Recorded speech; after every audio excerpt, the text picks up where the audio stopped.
Hi guys, this is ShadowZ0 with another episode of Let's Play Fire Emblem. Today, we're going to save the temple and an old man and a sword named after food from a man named Glass.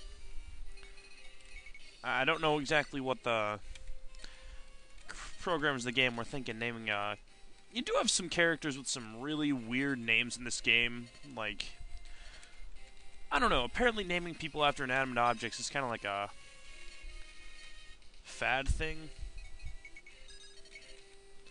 Only in this game. I mean, you got some. I can understand like names being foreign, but being named after inanimate objects is kind of stretching a little bit. But that's just me. Anyway, we're going to these houses, and the guy before us just told us that uh, mountains are advantageous to units that aren't on horseback. But the problem is, if they are, they can't cross them. But the thing is, you get a lot of avoid. I think you get 40 avoid if you're just on a mountain. And they are difficult to traverse. You get some movement decrease too. But now, we're going to take a tip from that old woman that we got first.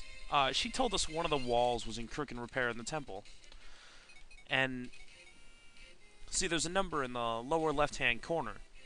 And all you have to do is deal 30 damage to the wall, and it'll crack. And then we can just avoid, you know, these ugly people down here.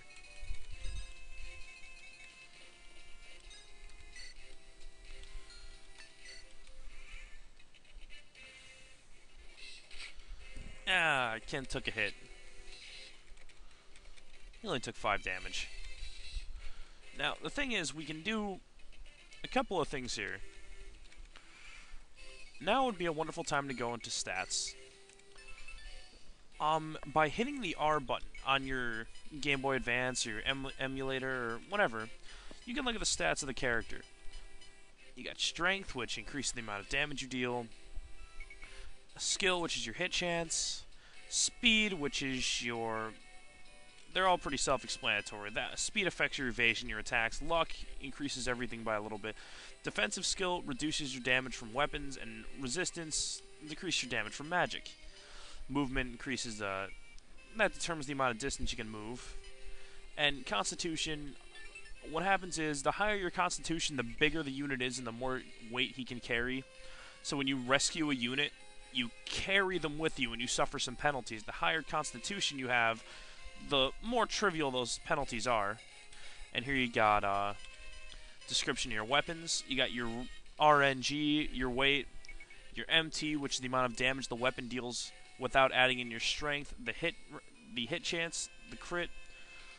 Now, the RNG is range, obviously, and it has one range, so you can only hit things up, down, left, or right from you. The weight is 5. We'll get into that later. The MT is the amount of damage it deals without strength. Hit is the hit chance it has, and crit most weapons have a 0% chance to crit, but that just means you can crit. It just comes from like your luck and other things like that. And as you can see, the lance has less hit, but hits more. Or not hits more, but the MT is higher. So if you're going against someone who has a sword, which I'm pretty sure that Glass guy does. Yeah, he has an iron sword. See, we'll use that against him because lances beat swords in the weapon triangle. And if a unit has an item that is green, you can steal that item, which we'll get into later, or when you beat them, they drop it. Now, what we're going to do is, we're going to have whoever has the highest strength,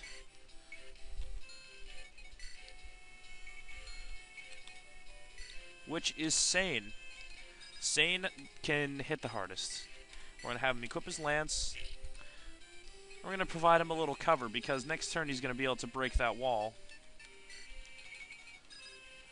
See, what I did here was, I gave Sane the lance because he can break the wall in 2 hits. And I put Kent and Lynn so he can't be hit, and he can just hit the wall next turn. And if the bandits come towards us, we'll kill them, and we'll just spend a turn killing them. See, Sane can break the wall.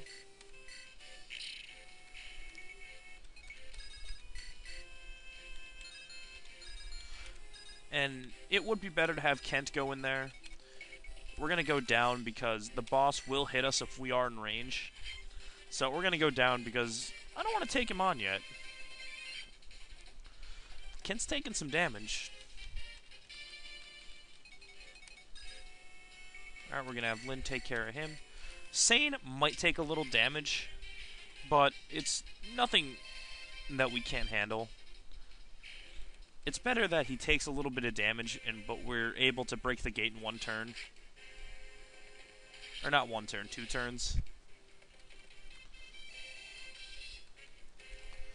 I'm going to speed up through this because we're already at 5 minutes. We're almost at 6 minutes.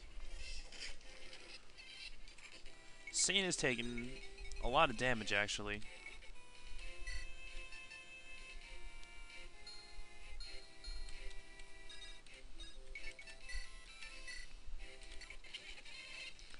I think Sane's going to be done for this chapter.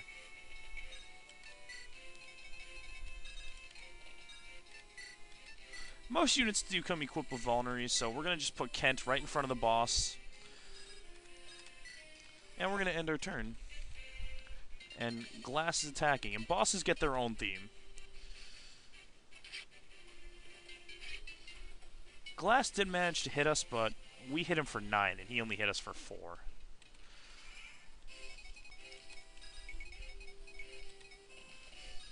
Now here's another little thing you can do. If you want to deal damage to a unit, but your unit's too low, just put him next to him and heal, because the boss will always attack a unit if it's in attacking range. I don't know why, especially when there's certain instances when the boss will be able to do almost or no damage at all.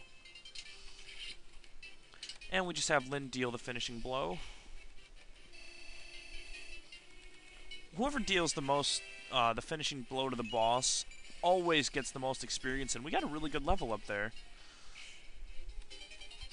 And we got a vulnerary.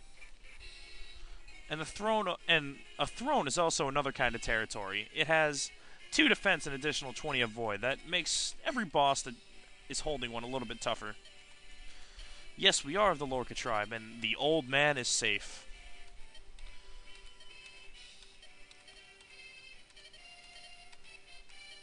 He's gonna let us touch the sword. It's great. What? Whoa.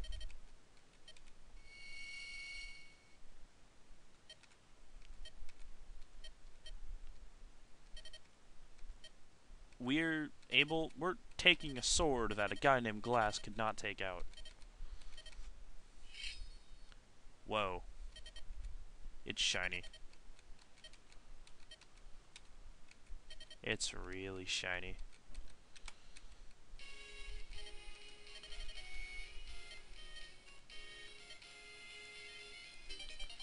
And we got the Manicotti. The Manicotti is a ridiculously powerful sword at this point. Pretty much, the Manicotti, it's pretty much going to be better than any weapon we can get at this point. Pretty much, if you double hit something with it, you will kill it. Almost guaranteed you will kill it.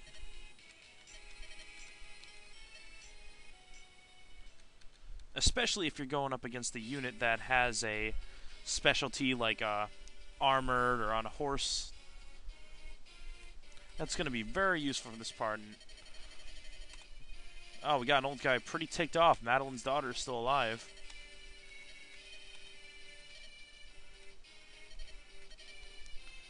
And wait, that must be Lord Lundgren. And what? Poison? Oh my god! He's poisoning Lynn's grandfather. We have to go save him for the sake of the plot. And we just cleared Chapter 2. And we're heading west. And to our destiny.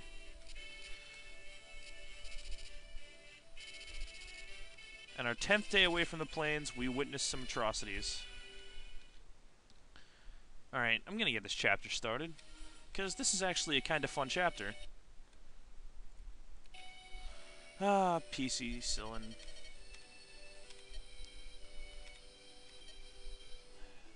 The Marquis doesn't do anything to help, and this area is home to a gang of ruthless bandits.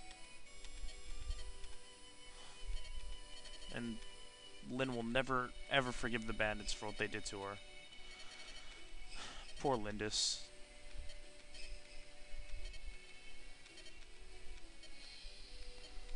You guys.